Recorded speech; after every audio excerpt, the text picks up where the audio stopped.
رمضان کے بعد شوال جیسی آیا، اب کچھ حالات ایسے ہوئے کہ یزید نے اپنے خلفاء کو، اپنے گورنروں کو، اپنے امراء کو ہر جگہ پھیلا رکھا تھا، لیکن کوفہ ایک شہر ایسا تھا۔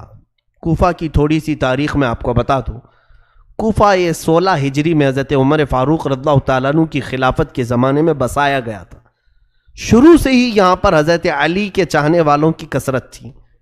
مولا علی شیر خدا رضی اللہ تعالیٰ عنہ سے محبت کرنے والے بہت زیادہ تھے، اسی لیے حضرت علی نے بھی خلافت کو مدینے سے اٹھا کر کے کوفہ پہنچایا، اور حضرت علی کے زمانے میں دارالخلافہ، خلافت ہاؤس کوفہ میں ہی رہا۔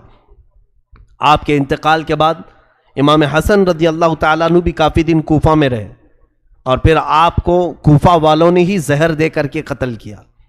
حسن مجتبی رضی اللہ تعالیٰ عنہ کو، امام حسین کے بڑے بھائی، زہر دے کر کے ان کا قتل کیا گیا۔ امام حسن رضی اللہ تعالیٰ عنہ کے ساتھ بھی اور حضرت علی کے ساتھ بھی غلط ہوا تھا کوفہ میں، لیکن وہاں کے لوگ اب بھی اسی بات کے قائل تھے کہ ہم اہل بیت کے ساتھ ہیں، رسول اللہ کے گھر والوں کے ساتھ ہیں۔ جب کوفہ والوں کو یہ معلوم ہوا کہ یزید خلیفہ بن چکا ہے، امیر معاویہ کا انتقال ہوا، تو وہ لوگ امیر معاویہ کو بھی پسند نہیں کرتے تھے۔ اب یزید بیٹھ گیا تو اور دشمنی میں جلنے لگے، کہا کہ ہم امیہ خاندان کو ہی نہیں پسند کرتے، خلافت کے حقدار تو علی کے گھر والے ہیں، حسین ابن علی کو چاہیے کہ وہ خلافت کا اعلان کرے، اپنے خلیفہ ہونے کا اعلان کرے۔ تو کوفہ والوں میں آپس میں یہ میٹنگیں ہونے لگی، ہم تو یزید کو خلیفہ نہیں مانیں گے۔ تو ان لوگوں کا کہنا اپنی جگہ پر صحیح تھا، یزید کو کیسے خلیفہ بانے۔ اس وقت نعمان بن بشیر وہاں کے گورنر تھے، صحابی رسول ہیں۔ نعمان بن بشیر یزید کے گورنر بن کر کے تھے، تو کوفہ والوں کا ایسا سلوک تھا کہ نعمان بن بشیر کے پیچھے بھی نماز نہیں پڑھتے تھے کہ یزید کا گورنر ہے، نہ عید پڑھنے کے لیے جاتے تھے۔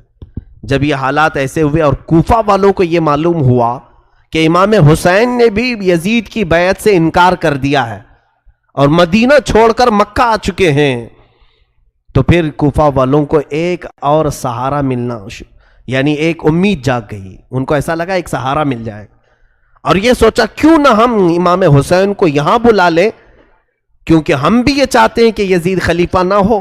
امام حسین آئیں گے تو ہم دل و جان سے ان کو خلیفہ بنائیں گے اور ان کے ہاتھ پر بیعت کریں گے۔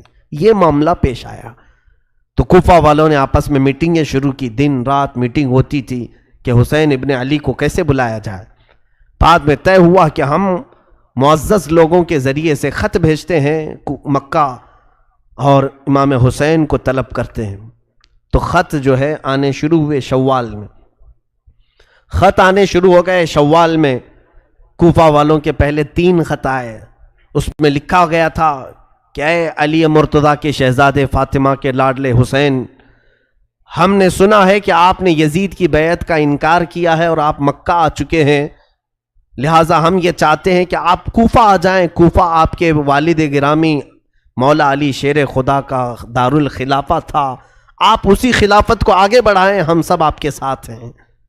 ان خطوں میں لکھا ہوا تھا، اور حضرت عبداللہ بن زبیر وہاں پر تھے، امام حسین کو انہوں نے کہا ان خطوں پر آپ بھروسہ مت کریں۔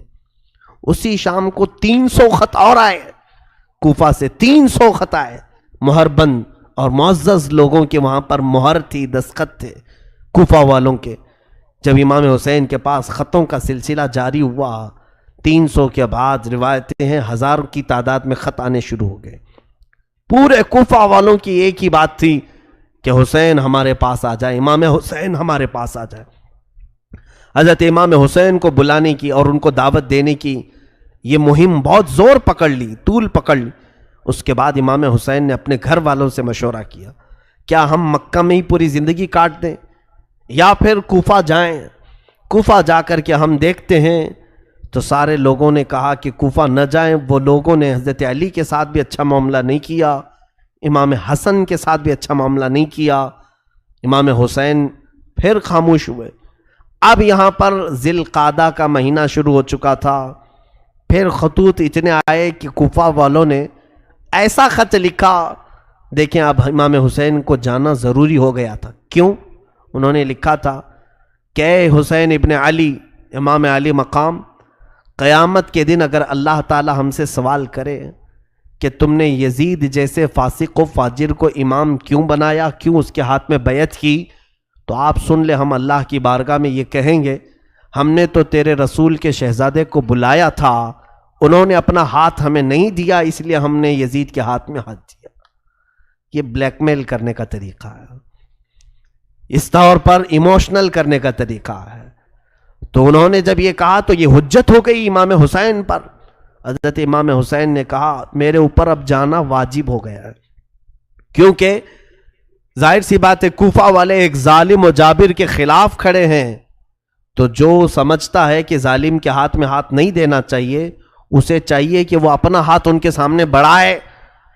ظاہر سی بات ہے اصول اور طریقہ یہی ہے کہ اگر کوئی گندے پانی کا گلاس لے کر پکڑا اور پی رہا ہے تو آپ کا فرض بنتا ہے آپ اس کو روکیں، آپ اس کو روکیں۔ لیکن روکنے کا طریقہ کیا ہے؟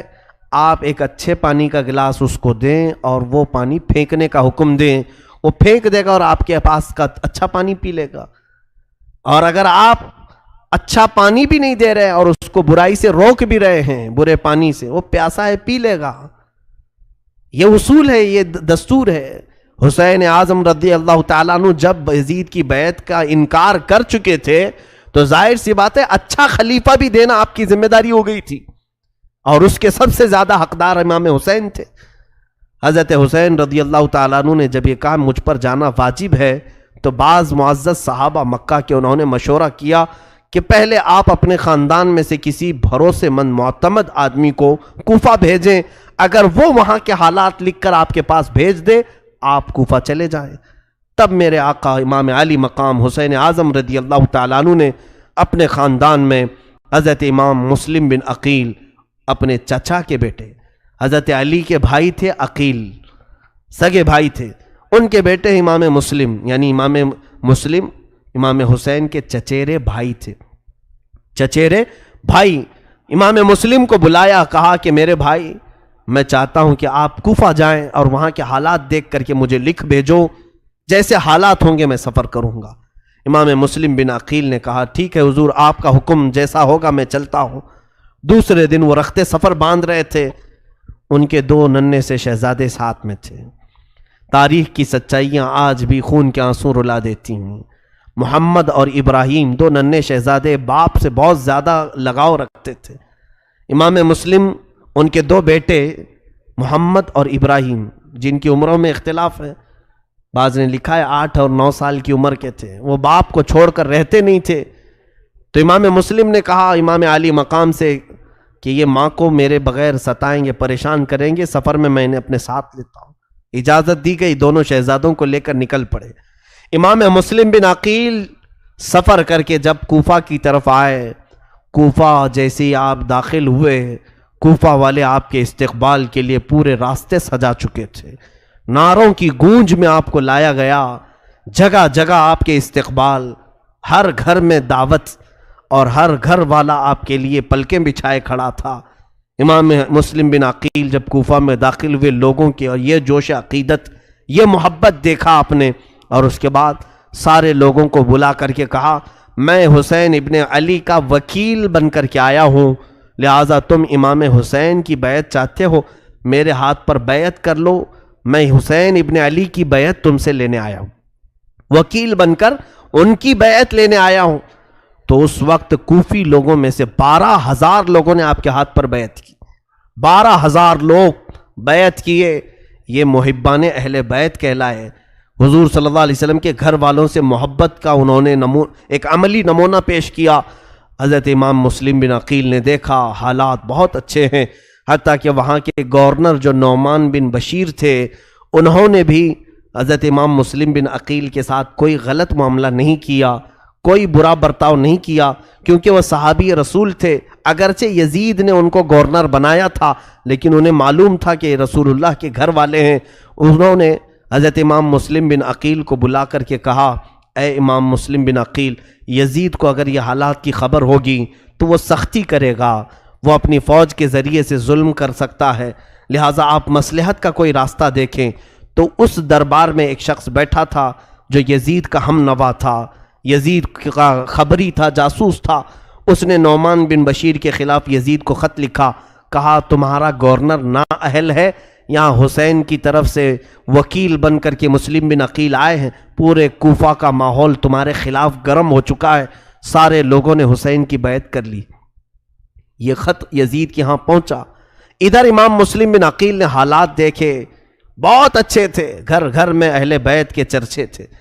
امام مسلم بن عقیل نے اسی دن خط لکھا مکہ اور روانہ کر دیا۔ خط لکھ کر کے ایک قاصد کو بھیجا، اے حسین ابن علی شہزادہ رسول، آپ تشریف لائیں، کوفہ کی سرزمین بالکل سازگار ہے، ماحول بہت اچھا ہے، آپ کے چاہنے والوں کی تعداد بہت زیادہ ہے، یہاں ہر گھر میں آپ کا عاشق ہے، آپ کا انتظار کر رہے ہیں۔ یہ خط لکھا اور مکہ کو روانہ کر دیا۔ دوسرے ہی دن ادھر یزید نے اپنی میٹنگ بلائی اور کہا کوفہ کا ماحول ہمارے خلاف ہو چکا ہے، کوفہ میں حسین کی بیعت چل رہی ہے، کوفہ میں مسلم بن عقیل آ کر کے حسین کا وکیل بن کر کے بیعت لے رہا ہے۔ اس خبر کے بعد اس نے پوچھا کہ کیا کرنا چاہیے۔ وہاں بیٹھے ہوئے لوگوں نے مشورہ دے کر کے کہا وہاں کے گورنر نعمان بن بشیر کو ہٹاؤ اور کسی سخت قسم کے گورنر کو نافذ کرو۔ تو لوگوں نے مشورتاً کئی نام پیش کیے، اس میں ایک نام آیا عبید اللہ بن زیاد کا، جس کو ابن زیاد کہہ رہے ہیں۔ یہ بصرہ کا گورنر تھا۔ اس کے متعلق لوگوں کا خیال یہ تھا کہ اتنا سخت دل تھا، یہ کسی کی رعایت نہیں کرتا تھا، اور ایک طوائف کا بیٹا تھا۔ یہ اور بات ہے کہ اسلام لایا، بعد میں اسلام میں آیا، لیکن دل کی سختی ویسی تھی۔ ایک بات یاد رکھے، میں نے کافی دن قبل یہ بات عرض کی تھی، حلالی اور حرامی ہونے کا ثبوت اسی سے ملتا ہے۔ جو بزرگوں کے متعلق ادب کا لہجہ رکھتا ہے اس کے حلال ہونے کا ثبوت ہے، اور جو بزرگوں کے خلاف بکتا ہے یا بے ادبی کا اظہار کرتا ہے اس کے نطفے میں شک ہوتا ہے، وہ صحیح طریقے سے دنیا میں نہیں آیا۔ بہرحال عبید اللہ بن زیاد سخت قسم کا گورنر تھا۔ یزید نے اسے پیغام بھیجا کہ تو بصرہ چھوڑ اور کوفہ کی گورنری لے، نعمان بن بشیر کو معزول کر اور تو وہاں کی گورنری کو سنبھال، اور مسلم بن عقیل کے ہاتھ میں جتنوں نے بیعت کیا اس ماحول کو پورا بدل ڈال، میری بیعت لے لے سب کے ساتھ۔ تو یہ عبید اللہ بن زیاد کو حالات معلوم ہو گئے کوفہ کے۔ یہ اپنے ساتھ 20-25 لوگوں کو لے کر بصرہ سے نکل کر کوفہ آیا۔ مغرب اور عشاء کا وقت تھا، بیچ کے رات کے وقت مدینے سے آنے والا جو راستہ تھا، مکہ سے آنے والا جو راستہ تھا، اس راستے سے یہ کوفہ میں داخل ہوا۔ لوگوں کو ایسا لگا کہ امام حسین آ گئے، امام حسین آنے والے تھے کیونکہ خط بھی جا چکا تھا۔ امام مسلم بن عقیل نے بلا بھی لیا تھا امام حسین کو، تو لوگوں کو لگا کہ امام حسین آ گئے، اور یہ حجازی لباس بھی پہن کر کے عبید اللہ بن زیاد مکار، دھوکہ دینے کے لیے، اس لیے کہ اگر یہ کھلے عام آتا تو اس کو پکڑ کے مارتے، لوگ داخل ہونے نہیں دیتے کوفہ میں۔ پورے کوفہ والے اس وقت امام حسین کی محبت میں تھے، تو یہ اس طرح جھوٹ کے راستے سے داخل ہوا اور سیدھے گورنر ہاؤس میں داخل ہوا۔ اندر جا کر کے لوگوں کی بھیڑ تھی، یہ چہرے پر نقاب ڈالے ہوئے چلا جا رہا تھا، اونٹ پر بیٹھا تھا، لوگ نعرے لگا رہے تھے امام حسین ابن علی کے، لیکن یہ مردود کسی کو جواب نہیں دیتا تھا۔ بھیڑ بہت اکٹھا ہو گئی۔ گورنر ہاؤس میں اندر داخل ہو کر چھت پر کھڑا ہوا اور اس نے اعلان کیا، اے لوگوں، میں حسین نہیں ہوں، میں امیر عبید اللہ بن زیاد یزید کا گورنر بن کر کے آیا ہوں، اور تمہارا پرانا جو گورنر تھا نعمان بن بشیر، اسے معزول کیا جاتا ہے۔ اتنا سننے کے بعد لوگ بپھر گئے، مایوس ہو گئے کہ اب گورنر بھی بدلا ہے، کچھ تو نیت خراب ہے، اور اس کی سختیاں لوگوں کو معلوم تھی۔ یہ جبر کرتا تھا، ظلم کرتا تھا، کسی کو اپنے سامنے کوئی رعایت نہیں دیتا تھا۔ تو عبید اللہ بن زیاد نے سب سے پہلے کیا کیا، اس نے دیکھا کہ کوفہ میں جو کسی خاندان کا سردار تھا، قبیلے کا بڑا آدمی تھا، دوسرے دن سب کو بلایا اور بلا کر کے ایک بہت زوردار تقریر کیا، خبردار جتنے لوگوں نے مسلم بن عقیل کے ہاتھ میں بیعت کی سب توڑ دو، میں یزید کی طرف سے گورنر بن کر کے آیا ہوں، اور اگر تم نے ایسا نہیں کیا تو تمہارے ساتھ میری تلوار کا مقابلہ ہوگا۔ سبوں نے جواب دیا کہ اے ابن زیاد، اگر تو نے تلوار اٹھانے کی غلطی کی تو پھر ہماری تلواریں بھی تیرا مقابلہ کریں گی۔ اس کے ساتھ بہت بحث ہوئی۔ اس نے اتنے جتنے لوگ وہاں آئے تھے ان کو اپنے فوجیوں کے ذریعے سے گرفتار کر لیا اور گورنر ہاؤس میں بند کر دیا۔ حضرت مسلم بن عقیل رضی اللہ تعالیٰ عنہ، مختار بن عبید ان کے گھر میں قیام پذیر تھے، اور ان کے بعد پھر حضرت ہانی بن عروہ ایک صحابی تھے، ان کے گھر میں آپ قیام کر رہے تھے۔ ہانی بن عروہ ایک بڑی عمر کے معزز خاندان سے تعلق رکھنے والے بنی مزعج قبیلے کے شخص تھے، سردار تھے۔ ہانی بن عروہ نے کسی کو نہیں بتایا کہ امام مسلم بن عقیل وہاں ہیں۔ امام مسلم کے ساتھ اب حالات کیا ہوئے دیکھیے۔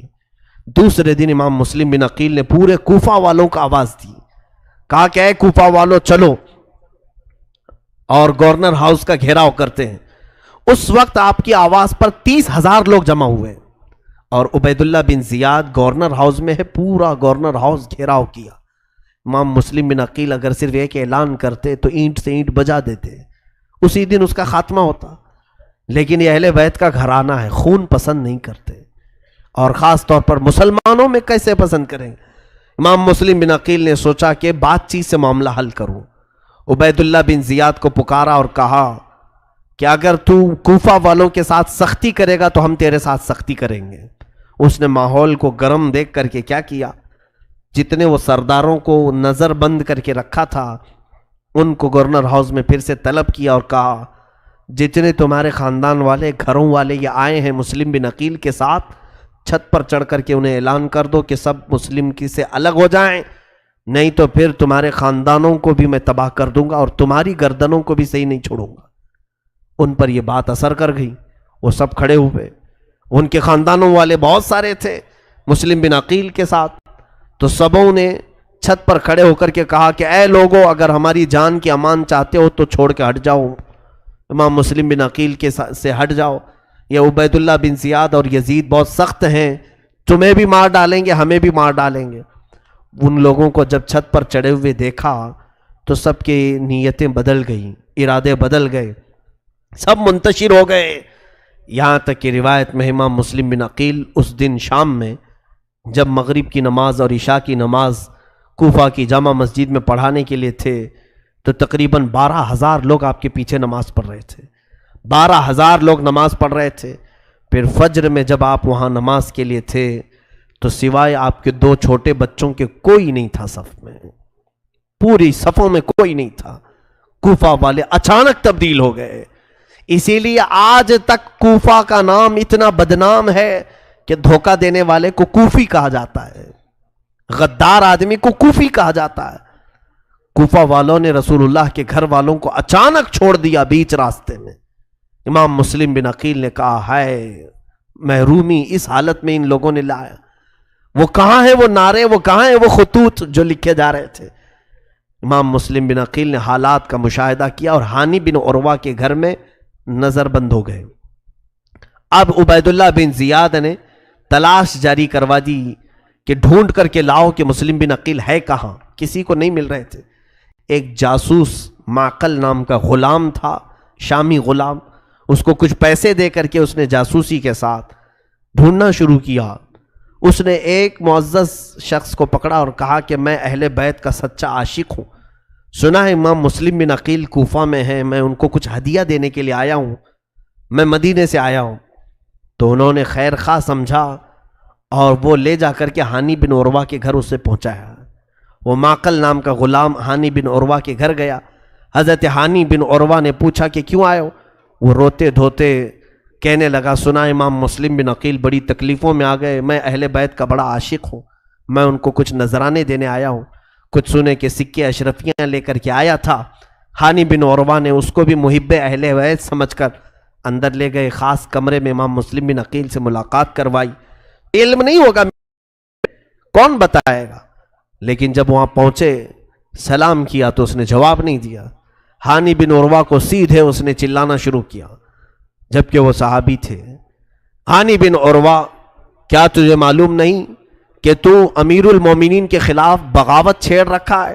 تو اپنے گھر میں ایک باغی شخص کو پناہ دے رکھا ہے اور وہاں پر میٹنگیں کرتا ہے، لوگوں کو اکٹھا کرتا ہے ہمارے خلاف لڑنے کے لیے، طاقت جمع کر رہا ہے۔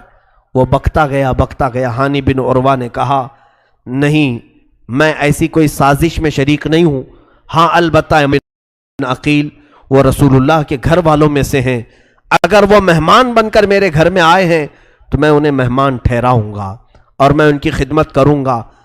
اس نے کہا ہانی تم مسلم بن عقیل کو ہمارے حوالے کر دو، ہمارے حوالے کر دو۔ ہانی بن عروہ نے کہا میری پوری زندگی ختم ہو جائے مگر میں اپنے ہاتھوں سے امام مسلم کو تیرے حوالے نہیں کروں گا، تیرے حوالے نہیں کروں گا۔ امام مسلم بن عقیل کو حوالے کرنے سے انہوں نے انکار کیا تو عبید اللہ بن زیاد نے کہا ہانی تمہیں معلوم نہیں میرے تلوار کی سختیاں؟ ہانی بن عروہ نے کہا اگر تیرے تلوار کی سختیاں ہیں تو میرے گھر کے افراد بھی تیری اینٹ سے اینٹ بجا دیں گے، میرا قبیلہ بہت بڑا ہے، ہمارے خاندان کے لوگ یہاں پر سب حاضر ہو جائیں گے۔ اس نے ہانی بن عروہ کو نظر بند کر دیا، قید کر لیا اپنے اندر۔ ان کے چہرے پر چھڑی سے اتنا مارا گیا تھا کہ زخمی ہو چکے تھے، پورے لہو لہان ہو گئے تھے، ان کی عمر تقریباً 80 سال کی تھی، اتنا زخمی کر کے انہیں نظر بند کر دیا۔ دوسرے دن کوفہ میں یہ بات مشہور ہو گئی کہ ہانی بن عروہ کو قتل کر دیا گیا ہے۔ ان کا جو بڑا خاندان تھا وہ سب جمع ہو گئے گورنر ہاؤس پر، آ کر کے انہوں نے حملہ کیا، کہا ہانی بن عروہ ہمیں چاہیے۔ عبید اللہ بن زیاد نے پھر مکاری کی، قاضی شریح جو اس وقت کے مشہور قاضی تھے ان کو بلایا اور کہا کہ ان لوگوں کو گواہی دو۔ قاضی کی گواہی سارے لوگ مانتے تھے، قاضی کہہ دے چاند ہے تو چاند ہے، قاضی کہے عید ہے تو عید ہے۔ کہا کہ تم سب کو کہہ دو کہ ہانی بن عروہ زندہ ہیں اور قتل نہیں ہوا ہے، ان لوگوں کو منتشر کر دو۔ قاضی شریح حضرت ہانی بن عروہ کو دیکھنے کے لیے آئے، ان کی حالت بہت گمبھیر تھی۔ وہ آ کر کے باہر قاضی شریح نے اعلان کیا، ان کے دل میں نہیں تھا لیکن عبید اللہ بن زیاد کی سختیاں ایسی تھی کہ ان کے خاندان والوں سے کہا کہ ہانی بن عروہ محفوظ ہیں، قتل نہیں ہوئے ہیں۔ قاضی کی گواہی سن کر کے سب منتشر ہو گئے، چلے گئے۔ کسی مصلحت کی بنا پر عبید اللہ بن زیاد نے ان کو گورنر ہاؤس میں رکھا ہے، یہ دھوکہ دیا گیا۔ اب ہوا یہ، امام مسلم بن عقیل کو جب خبر ہوئی کہ ہانی بن عروہ کو اس نے گرفتار کیا ہے اور حالات بہت خراب ہوتے جا رہے ہیں، دوسرے ہی دن اس نے اپنے مکر کو ایسا کیا کہ وہ قبیلہ بنی مزعج کے لوگ سب منتشر ہوئے تو تقریباً کوفہ کے بڑے خاندانوں کے بڑے 12 لوگوں کی گردنیں کاٹ کر ان کے گھروں کے پاس پھینک دیا۔ پورا کوفہ سہم گیا، ڈر گیا، بڑے بڑے لوگوں کی گردنیں پڑی ہوئی ہیں نالیوں میں، گٹروں میں، خوف کا ماحول قائم کیا، یہ ڈر کا ماحول قائم کیا، سب گھروں میں دبک گئے، گھروں کے دروازے بند تھے، مارکیٹ بند تھی، چکے تھے، بند کر دیتے کہیں یہ ہمارے گھر میں آئے تو آفت نہ آ جائے، ابن زیاد کی سختیاں ہمارے ساتھ نہ آ جائے۔ میرے عزیزو، دنیا اتنی تیزی سے بدلتی ہے، بولا نہیں جا سکتا۔ مطلب کے لوگ ہوتے ہیں، منہ پر تعریف کرنے والوں پر کبھی یقین نہ کرنا کہ یہ تمہاری موت تک ساتھ رہنے والے ہیں۔